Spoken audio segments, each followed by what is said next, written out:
Welcome back to Let's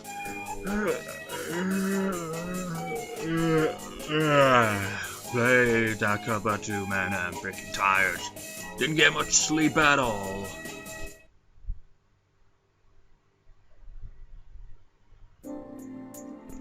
It's freezing. We all headed to the shrine. It was a shrine in my neighborhood where we... Man, it's just like... I literally was end up awake all night, went to sleep like 6 in the morning and woke up right at the end of the morning, like midday pretty much. It's just like, man, why did that have to happen? Could have at least slept there afternoon, but no. So I'll probably be yawning a couple of times. It was a shrine in my neighborhood where we always went for New Year's. It was a pretty big shrine, so there were lots of booths. They held summer festivals there too. It was a place full of memories for all of us. A laggard? Where did she learn a word like that?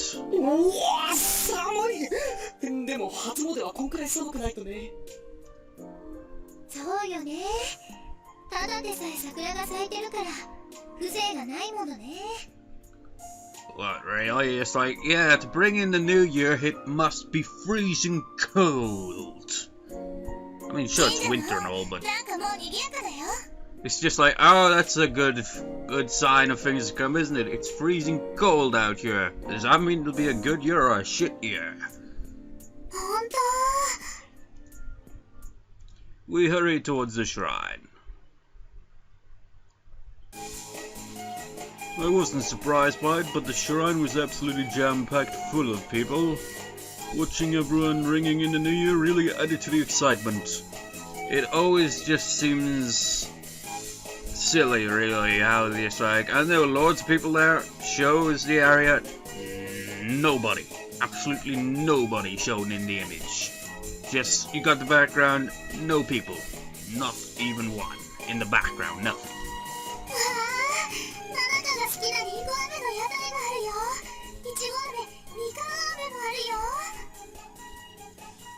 Coco was the most excited out of all of us.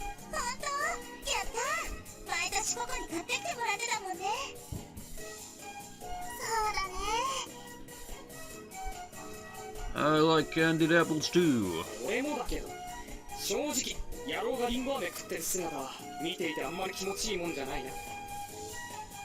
I imagine two guys, their lips tied bright red from the food coloring. Gross.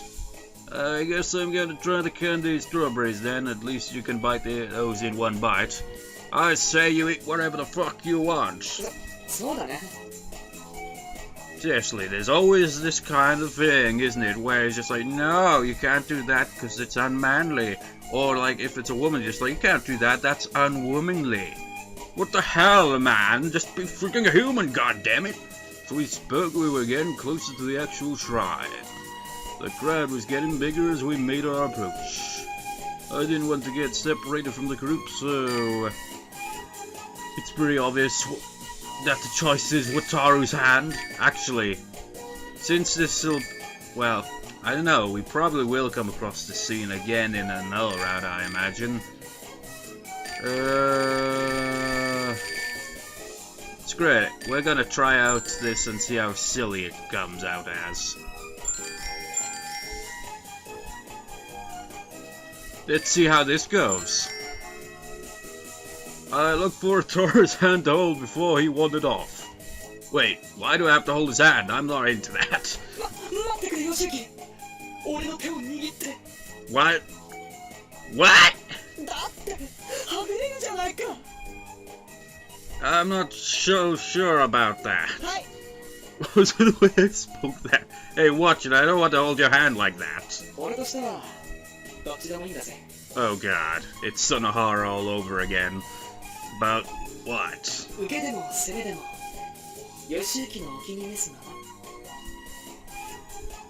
Stop it! Let's not give Answer and Tsukunami any more fodder than they already have!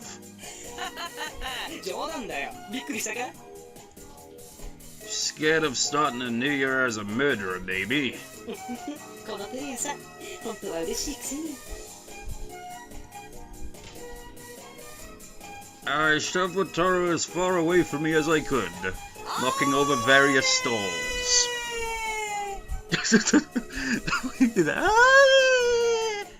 Wataru was swallowed up by the crowd. Get lost and stay lost! We finally made our way to the offering box. Why is it still in white there? I threw my spare change into it. Then I pulled the rope and rang the bell. I bowed twice, clapped my hands together, and bowed my head in prayer. I hope this year will be another good year for me. I hope we win actually on I can't see my happy girlfriend too. I bowed deeply once more and then raised my head. Everyone else was still praying. Coco and Anaka seemed especially serious about it.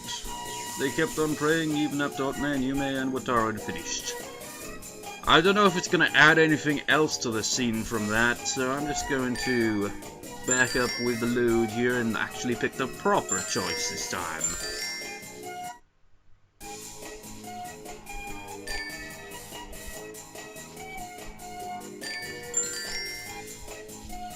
I took Coco's hand. She froze. It's obvious I'm holding your hand so you won't get separated. You're always bad in crowds, you know.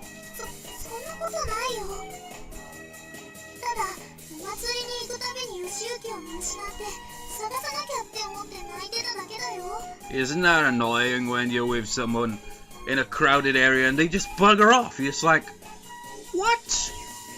Where the hell were you?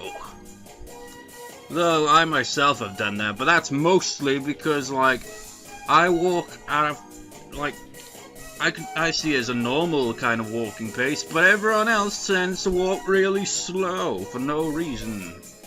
Or maybe well, I suppose there would be a reason, but sometimes it just isn't. I was just like, keep up, man! That's what I mean by getting separated. Coco blushed as I pulled her along by the hand. Eventually she grabbed my hand too. It was really soft. I could feel her pulse racing. Why was it racing so fast? And was my heart racing too? I turned around and looked at Coco's face. Coco smiled at me and let me take the lead. I didn't know what was going on, but I felt like the year was off to a great start. I thought so too with this year, but so far it's been fairly disappointing. That New Year video I made, that was like, I ended last year on a positive note for me, but after that, it just went back to Crapville. We finally made our way to the offering box. I threw my spare change into it. Then I pulled the rope and rang the bell. I bowed twice, clapped my hands together, and bowed my head in prayer. I hope this year will be another good year for me. I hope we win at On Air Coliseum. I hope I get a girlfriend too. I bowed deeply once more, then raised my head. Everyone else was still praying. Coco and Nanaka seemed especially serious about it. They kept on praying even after Yume and Wataru had finished.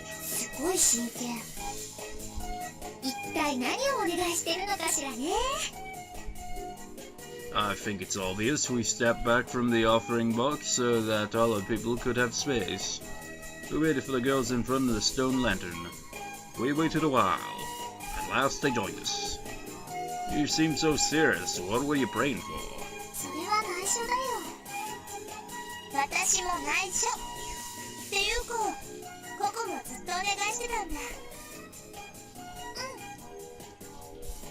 They looked at each other and smiled conspiratorially. I was curious about what they were wishing for. Huh? What? Wataru's voice pierced the still night air. What the hell is that? Tongue? Then I saw it. There was a stand with smoke rising from it. But 500 yen a pop, that's really expensive. You stuffed yourself at dinner, you still want to eat more? Doesn't work that way, you're such a freak. くんでしょ。そうでした。カポ、あそこにリンゴって書いてあるよ。行こう行こう。 I'm pretty sure I mentioned it the previous time we saw this scene, but isn't it weird? You take an apple, fairly healthy kind of thing to eat, and then you shove all that on it. It's like, okay, here's a mix of both worlds here, the healthy and the unhealthy. And so on. They crowded around the stand, leaving Yume and I alone together. Isn't there anything you want? 取り立てて今は。っていうか兄さん。Huh? いろいろ大変ですね。Why? You may let out a sigh at my ignorant answer. つもり草は吉と出るか凶と出るか。That glare face every time I see that every single day, you know why? It's still my background on my laptop. You mean you want to draw fortunes? 違います。はあ、なんだこりゃ。Indeed he is. さて皆様ご清聴。今から皆様をとても恐ろしいトワイライトゾーンへご案内します。Everyone started laughing as Wataru spoke with a funny accent. We're supposed to be getting scared. All you're doing is making us laugh. いやこう、嵐の前に静けさを出したかったんだよ。Totally the opposite effect. Wataru let out a frustrated cough and cleared his throat. この学園には7つの怖くて不思議な実話があります。今からその話を聞いた場所に行ってもらい、置いてあるコインを回収するのがルールです。コインの数は1箇所につき数枚置いてます。より多くコインを回収した方が勝ち。では、これから話す恐ろしい実話をよく聞いてください。We all gulped nervously. Yume and Nanaka were clearly intrigued. Coco and Otne were holding on to each other. Just the anticipation of scary stories is enough to freak them out. To ramp up the tension, Wataru began talking about the 7 mysteries of Kasami Academy. So I shall begin to try to recount a story that I'd like for these mysteries that I came up with freaking maybe a month, 2, 3 months. I can't even remember how long it's been since the idea came to mind, and I have since forgotten it. And when well, most of it. It's just, I'm not much of a storyteller when it comes to, actually talking. I can write stuff down, but I don't write it down, because when it comes to talking, reading something just feels awkward if it's something I have actually wrote. I mean, reading this and all that, fair enough. But if I were to read out something I've written, it just feels a bit awkward to me. So, I didn't really come up with a name for the character, though. So let's just say this girl is called Yuki, then. And I could just go with the whole Hanako of the bathroom, toilet, where everything like that, because it's similar in a way. But anyways, to the point. Okay, this is the trouble with me. I'm crap at telling stories. Okay, so there is a tale on the 2nd floor near the bathroom of a student named Yuki, who was once a student at the academy, and she was often bullied by a specific group of students. And on one occasion, as a prank, they had locked her in the bathroom when she had gone into there. So, well, it's not a bathroom toilet, I'm already screwing up the story already. And they pretty much forgot about her entirely. They just forgot that they'd... And just... it's the trouble with me, I'm crap at talking compared to thinking. That's the problem with me. Thinking, I can think of things really well. Talking, not so much. So anyway, they blocked her into the bathroom. She didn't notice until she went to the door. Tried to open it. can't get out. Nobody around in the hallway, anyone in earshot able to hear it. And then she just kind of waits it out, just sits down, and then suddenly a sound comes from a pipe, and then suddenly water starts to pour out from the sinks. A pipe is just completely gone. She starts banging on the door, but then she checks her watch. School's already out. Nobody around. Everyone's leaving the campus. Nobody can hear her. And then she slowly, it just starts to fill up with water. And then the next day, well, perhaps even in the night, maybe a janitor. That's the thing. I can barely remember this tale I came up with. Comes across it, slams open the door, water pours out, and the lifeless body of the girl. And then brings us to the tale itself. At night, crossing this hallway, one can hear a voice that will ask, "Was it you?" And how you respond to it will result in your fate. If you say, "It was not me, Yuki," then nothing happens. If you don't respond, you will start to hear an unusual sound.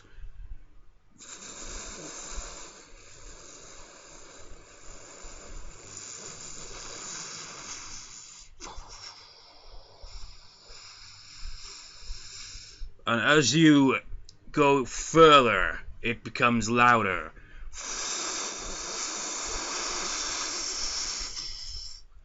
And the same result will happen if you give a different reply.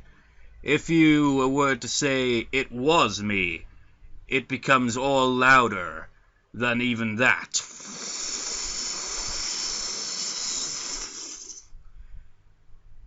Yeah, I'm already screwing this up, but basically, if you give any of those two replies, you'll get the same result. But if you say "it was," you get it slightly different. It'd just be like, "I found you," she will say.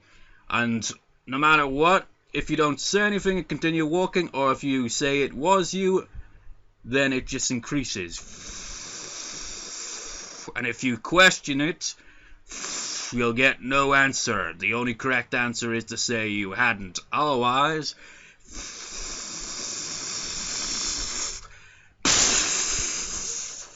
water just comes right out of the walls and engulfs you, and you become lifeless. You drown. But the truly horrifying thing is, it was all an hallucination. And you feel, "Oh, it's nothing," and then suddenly you suddenly can't breathe, and once you breathe out your mouth for the first time, the water drowns you from within. Yes, it was a pretty poorly told story, I must say, because, as I said, my mind and the way I talk, very different. My mind can be like, come up with loads of ideas, but I can't really bring these ideas out through, telling them as a story, because, well, I'm not very good at a storyteller. I can write pretty decently, but just not very good at ad-libbing stories, I suppose, with just a general idea, because it just doesn't flow. Oh, well. So, to make up for that, it's just like, another idea I've got. It's just like, "Oh God, get on with it, that was terrible." But I've got another idea that was on my mind, is like a kind of idea for a game. Like a scenario in a survival horror game where you just like have this kind of secret, kind of optional, kind of side quest that ends with a boss. Where you like, at a certain point through the game, you'll be walking through a hallway, and then suddenly there's a slight echo to your footsteps out of nowhere. And if you continue walking, after a while it just goes back to the normal kind of footsteps that you're making. But if you happen to stop, you'll still hear footsteps. It won't be an echo, because now it isn't combined with yours, it is someone else. And if you stay still long enough, a secret passage in a wall opens up. You go in there, you find a little desk with a little lamp, and you will find a sheet of paper with a riddle written on it. And if you can figure out the riddle, you will know where to be in the next location at the exact time. You will hear those footsteps again. And this will continue on, getting more kind of cryptic along the way, and even eerier along the way, and creepy in general. But then, once you actually find the location of these riddles, like where this riddle is all leading you, it's leading you to these locations, you keep hearing these footsteps, and when you finally get to the source of all this, you simply see a mirror. You hear footsteps continuing, and you see in the background yourself just walking towards you. You don't see your own reflection properly. You actually physically see yourself walking up to the mirror from within the mirror. If that makes any sense, as if they're approaching you, and the mirror is simply a window, but it isn't a window, it's a mirror. As they approach you, they suddenly stop in place. And then they smile. And they start to slowly disintegrate into nothing. And then you just there is absolute silence. An eerie silence overcomes you. And you go to leave the room, door in that typical way, fuck, locked. And then you turn back to the mirror, nothing. You turn back to the door. You turn back to the mirror, nothing. You turn back to the door. Then you hear, you look back, the mirror has been completely shattered, revealing another secret passage. You walk in through the secret passage, and there is a fairly large room. Not overly large, but somewhat large. Large enough for a battle to take place. But it's got more mirrors in it. And none of these mirrors show any reflection at all. So it's like you just stand in this room and you just look around, full circle around the mirrors. And then suddenly, you're a crack, you're looking around all these mirrors, but you see nothing. Just the mirrors that show no reflection, as it sounds. So you're looking around, and then suddenly, you see yourself come flying down right before your very face. And if you quickly look up, you will see that there are shards of glass coming from the ceiling, and then this other you just suddenly gets back up, stares you right in the face with a sinister little smile, and then splits off into two sides and circles you, and then disappears into the mirrors themselves. And that's where the boss fight would begin. You're fighting pretty much yourself in a way, because it looks exactly like you, but it isn't you. It's like a shapeshifter, I suppose. And you see literally two halves of you, like split right down the middle, just appearing in and out of these mirrors, and appearing to your sides, just kind of teleporting every few seconds. You have to fight this, and it's got one special attack, where it literally would shit you up and will just randomly appear from behind you, or to the side, or to the front. It'll just teleport all around, but if it latches onto you, it will disorientate the crap out of you, because then suddenly you're standing in a different place.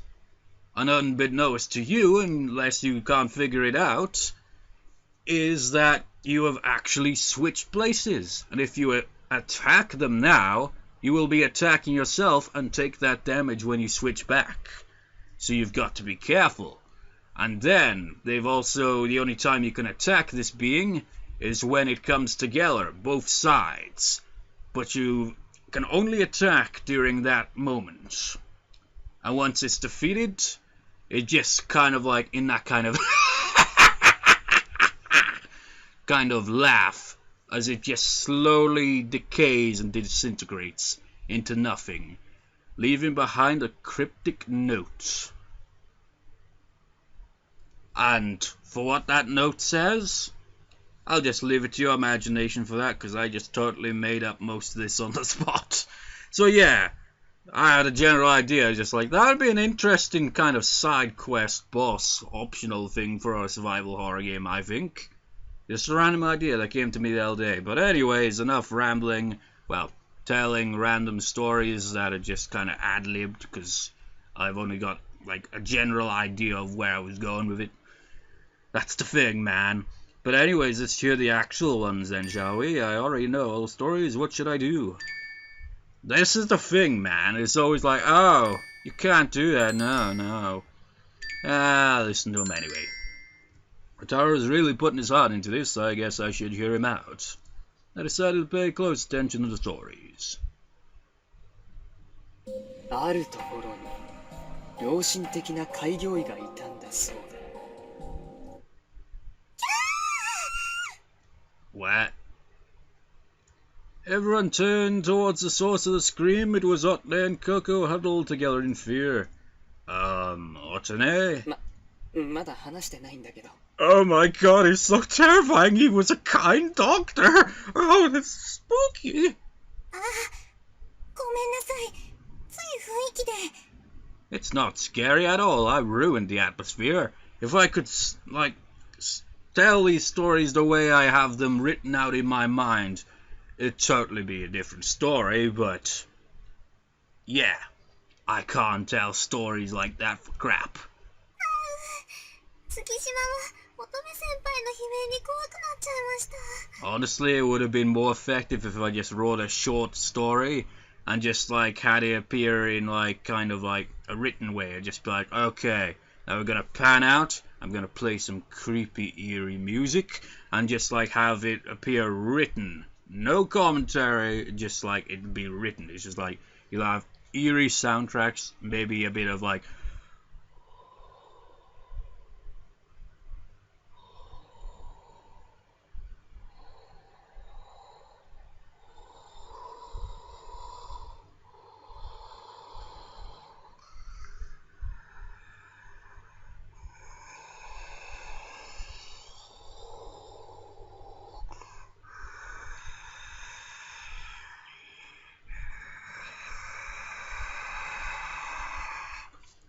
kind of sound effects, and just generally create an atmosphere with it, but it all appear in text form. Be much more effective. But I didn't think to do that until just now, so fuck it. Unless we come across this scene again. If we do come across this scene again and all around, maybe I'll do something like that. I was sure I heard them scream at the same time. 怖いのはこれからなんだから、心して聞いてくださいよ。 The scary part is, he wasn't the real doctor!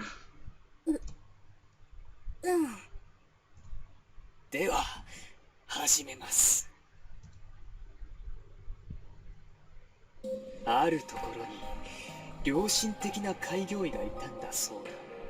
その医者は高い診察料が払えない患者にはほとんど無料で回診をしたらしい。そんなわけで彼は人々から現代の赤ひげと呼ばれ親しまれたって話だ。それだけならただのいい話で終わっちまうんだがな。もちろんそうは問屋が下ろさない。実はその医者には裏の顔があったんだな。 He wasn't a good doctor after all. Utaru stopped talking and looked around at everyone's faces. どんな。詳しいことは言えないけどな。罪人を買い取り、様々な人体実験を繰り返していたって話だ。人体。ああ、それもほとんどの場合、生きたまま実験台にしていたらしい。ちろんわざわざ罪人を買い取ってまでする実験だ。普通の実験じゃない。途中で発狂する者、ショック死する者が後を絶たなかった。そのお医者さんが一体風見学園とどう関係があるんですか？いいところに気づいたね、ゆめちゃん。Utaru smiled. He was such a great actor. Better than me. You're telling this story like perfectly. Me, I couldn't tell my story perfectly. One, because I had never written it down and was going by memory, which is not really all that great for me. And it's like with me, when I'm talking, my mind kind of gets drowned out. It just kind of goes, gets drowned out. So like, it makes it difficult to actually think on the spot as a result when it comes to telling a story, which is why I'm much better at simply writing it now. もちろん、その異常な医者の話だけじゃこの学園と何の関係もない。今までの前置きさ。その医者はね、そうやって散々実験材料に使用した罪人を、いや、罪人だったものを再利用する方法を考えついたんだ。どんな？特殊な薬品を施して人体模型にするのさ。医者は素晴らしいリサイクルだと思ったことだろうよ。That's gonna be a bit awkward in the editing then. I was about to stop the recording there. I was like, you know what, screw it. I think I will do that actually. Let's do this recording all over again, but I'll actually write down something instead of trying to ramble on a story that's made up on the spot for the most part. Then I was like, can't do that though, because I did save at that one point. Shit. その Continue. 人体模型はあまりに成功にできていたためにな、業界内で瞬く間に話題になった。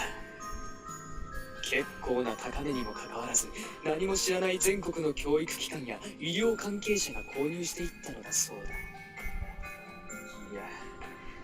や、中には気づいていた者もいたかもしれないな。何せ、あまりにもよくできすぎた人体模型だったのだか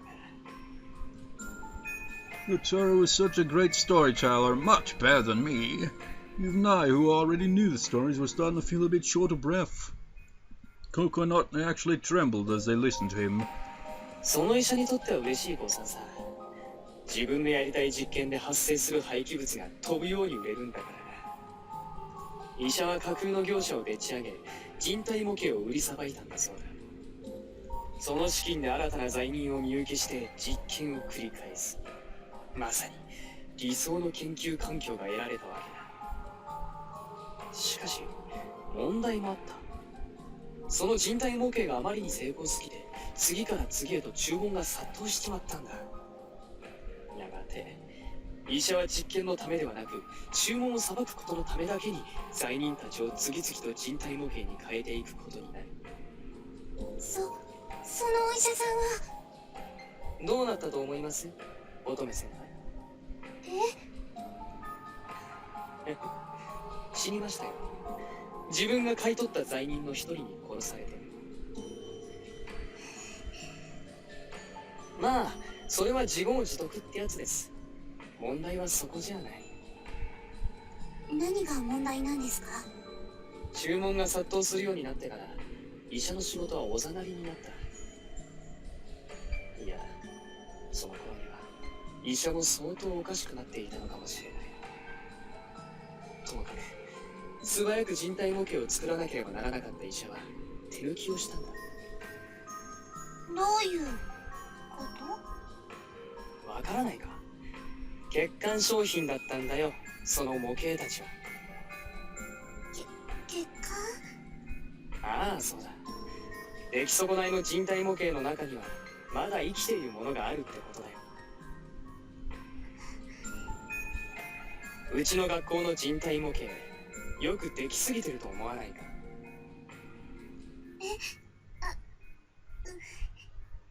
放課後、人の少ない時間帯になると、時折あの人体模型からうめき声が聞こえることがあるそうだが、それはそのためなんだ。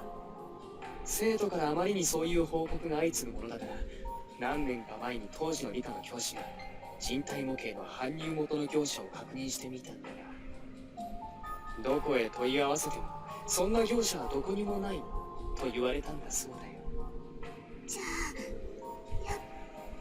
Watari nodded slowly. これが風見学園の理科室に伝わるうめく人体模型の真相さ。全国にその手の話が絶えないのは、その医者が作った人体模型が出回っているかららしい。ものによっては歩き回ったりするものもあるらしいからな。気をつけてくれよ。Everyone stared in awe as Wataru finished his story. 怖いよ。もう理科室行けない。 Let's go to the science room, guys! We didn't go there 大 last 丈 time. 夫ですよ。そんな非科学的な話あるわけないじゃないですか。 Scientifically speaking about the science room.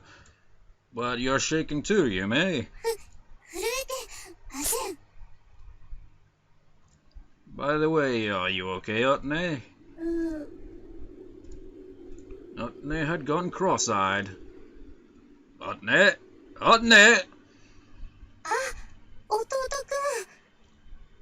ん。 Are you okay? 大丈夫大丈夫。へっちゃらだよ。ちょっと気絶してただけだから。 Her eyes were still unfocused. Was she okay?